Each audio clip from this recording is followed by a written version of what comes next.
Le Seigneur soit avec vous. Et avec votre esprit.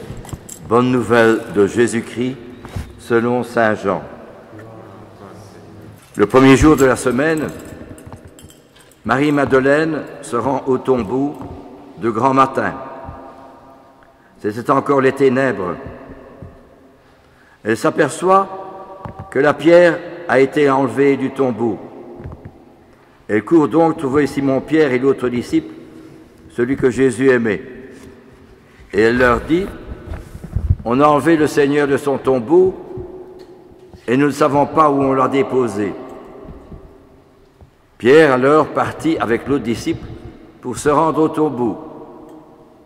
Ils couraient tous les deux ensemble, mais l'autre disciple courut plus vite que Pierre et arriva le premier au tombeau. En se penchant, il s'aperçoit que les linges sont posés à plat. Cependant, il n'entre pas. Simon-Pierre, qui le suivait, arrive à son tour. Il entre dans le tombeau. Il aperçoit les linges posés à plat, ainsi que le suaire qui avait entouré la tête de Jésus. Non pas posé avec les linges, mais roulé à part à sa place. C'est alors qu'entra l'autre disciple, lui qui était arrivé le premier au tombeau. Il vit et il crut. Jusque-là, en effet, les disciples n'avaient pas compris que, selon l'Écriture, il fallait que Jésus ressuscite d'entre les morts. Acclamons la parole de Dieu. Louange à toi, Seigneur Jésus.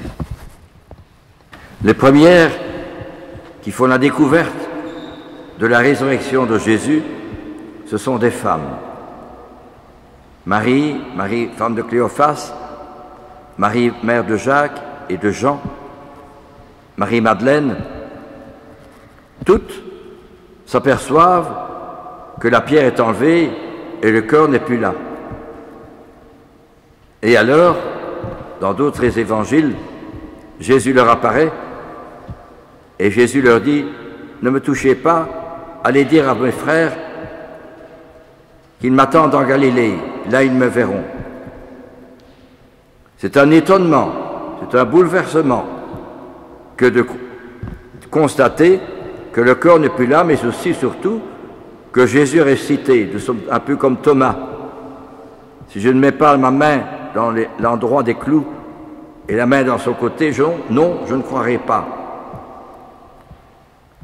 Mais comment, aujourd'hui, croire à la résurrection de notre Seigneur, que Jésus est vivant?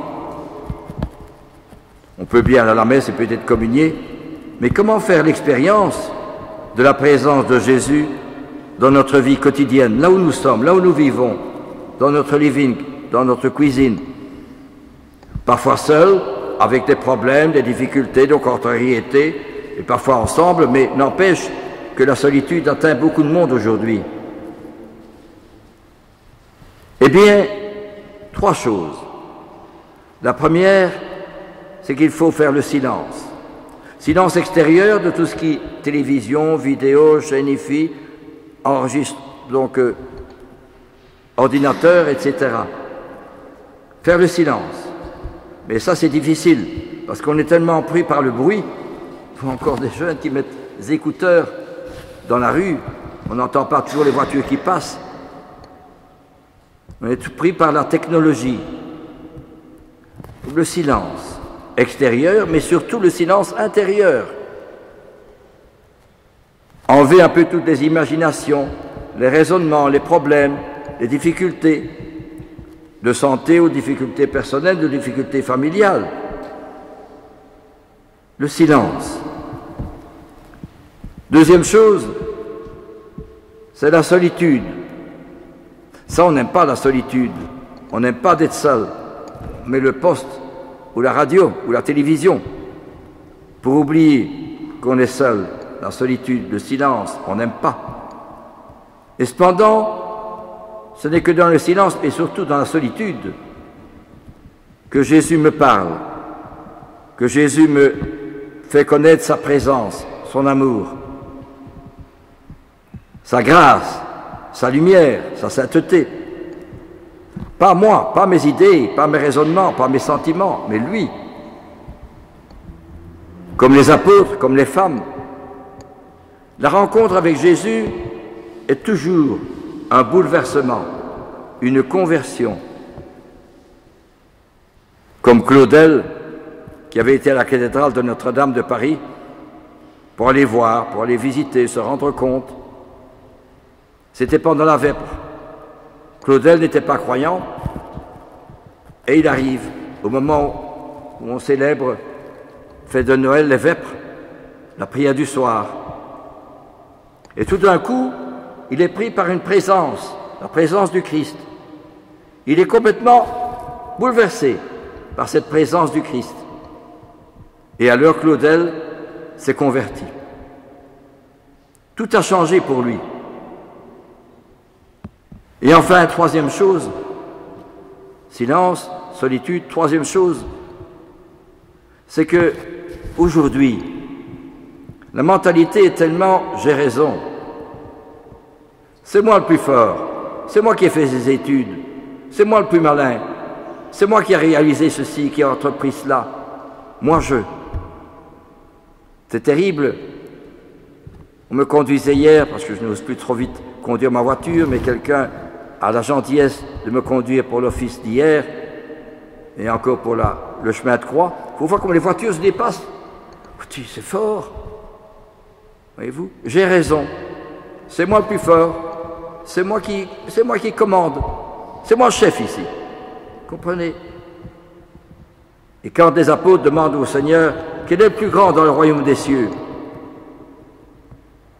Jésus prend un enfant,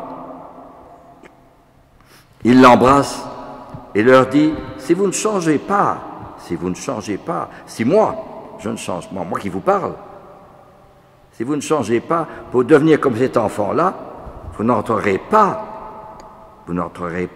dans le royaume des cieux, dans mon royaume. C'est fort ça. Qu'est-ce que ça veut dire, redevenir un enfant? Non. C'est le contraire du moi-je. C'est au contraire se faire petit devant le bon Dieu, se mettre à genoux. L'homme n'est grand qu'à genoux. Et Dieu sait si aujourd'hui il y a tant de divisions, tant d'opposition, tant de contrariétés, tant de critiques, de violence parfois, les violences conjugales, on ne se comprend plus, on ne saurait plus vivre ensemble. Eh bien justement, se faire petit. Mais ça ne se fait pas automatiquement, mais c'est le bon Dieu qui nous demande des petits. La seule réponse de Jésus au mal, à la violence, à la méchanceté, à la cruauté, à la haine, pensez aux guerres, etc., c'est un enfant qui naît nu sur de la paille et un homme qui meurt nu sur une croix. C'est la seule réponse du bon Dieu au problème du mal, de la violence de l'homme, de la cruauté, de la haine, de la méchanceté. Pensez à tout ce qui se passe aujourd'hui, dans les guerres, etc. Et en Israël, il y a encore des oppositions violentes, et les violences conjugales également. J'ai raison, c'est moi le plus fort. Je connais un monsieur qui était une belle situation, et les parents se demandaient où il était. Il avait une belle situation, il gagnait bien sa vie. Il s'est suicidé. Et ses parents n'avaient que ce fils-là. C'est fort, il avait une belle situation, 2 enfants. Il ne s'agit pas d'accuser qui que ce soit, mais ne croyez-vous pas que la mentalité actuelle nous éloigne du bon Dieu et qu'il faut retrouver, si nous voulons retrouver la résurrection, faire l'expérience de Jésus ressuscité, Jésus vivant, il nous faut d'abord, je redis, le silence, la solitude, et retrouver un esprit d'humilité. Humilité vient du mot latin humus qui veut dire terre. Me rappeler un peu, souviens-toi, ô homme, que tu es poussière et que tu retourneras en poussière. Tu peux être le plus grand possible, mais tu retourneras en poussière. Sauf si tu pries. Alors si je prie, après, dans le silence, dans la solitude, et en ayant un esprit d'humilité, eh bien je peux retrouver la vérité. Quand Jésus se trouve devant Pilate, et qu'il est condamné, Jésus lui répond, « Tu es roi ?» dit Pilate. « Oui, je suis roi, mais je suis venu pour rendre témoignage à la vérité. » La vérité. Et Pilate lui dit, « Mais la vérité, qu'est-ce que c'est aujourd'hui ?» On pourrait dire la même chose aujourd'hui. Qu'est-ce que c'est que la vérité? Et cependant, cette vérité, c'est notre Seigneur, qui est présent dans la Sainte Messe. Et c'est justement retrouver cette présence du Christ. Ça ne se fait pas au coup de tam-tam et de bruit, de se trouver ensemble, peut-être, d'une certaine manière peut-être, mais la manière la plus profonde, la plus réelle, la plus vraie, la plus tangible, c'est dans le silence, la solitude et un esprit d'humilité, de petitesse. J'ai déjà cité cet exemple d'un grand chef de guerre, je ne me souviens plus sur son nom, et il y avait une réunion, c'était durant la guerre 14-18, au début de la guerre 14-18, il y avait une réunion des chefs militaires, belges et aussi anglais et d'autres. Et on attendait un général, mais il ne venait pas. Alors, l'heure était passée, on est allé jusqu'à sa chambre, on a toqué, et on a dit, mon général, il est l'heure. Oui, oui, dit-il, je viens. Que faisait donc le général? Il priait. Et il a dit, rien de grand ne se fait sans la prière.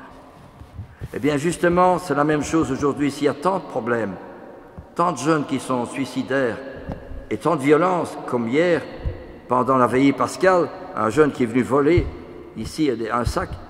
Pourquoi? Parce que c'est tous des jeunes qui ne sont pas éduqués. Ils n'ont plus de valeur. Je suis là pour en témoigner. Et combien de fois j'ai voulu dire ah, je vais t'aider, je vais te trouver un garni, je vais... Non, ils préfèrent rester dans les ennuis, les difficultés, la solitude, le SDF, sans domicile fixe, la drogue. J'en ai un qui pleurait devant moi, mais je dis pourquoi tu pleures? Je suis bien comme je suis, je ne veux pas avoir de garni, je ne veux pas que vous me donniez... Mais c'est fort quand même. Suicidaire. Pourquoi? Parce qu'il n'y a plus de bon Dieu. Les jours passés, il pleuvait beaucoup. Et c'était dur. Mais aujourd'hui, un beau soleil. C'est Pâques. Eh bien, justement, ce n'est qu'un signe, une image de ce pourquoi nous sommes faits. Non pas pour la violence, le mal, la méchanceté, l'obscurité, la nuit. Nous sommes faits pour la lumière. Nous sommes faits pour la vérité. Nous sommes faits pour aimer. Nous sommes faits pour découvrir pourquoi je suis sur la terre.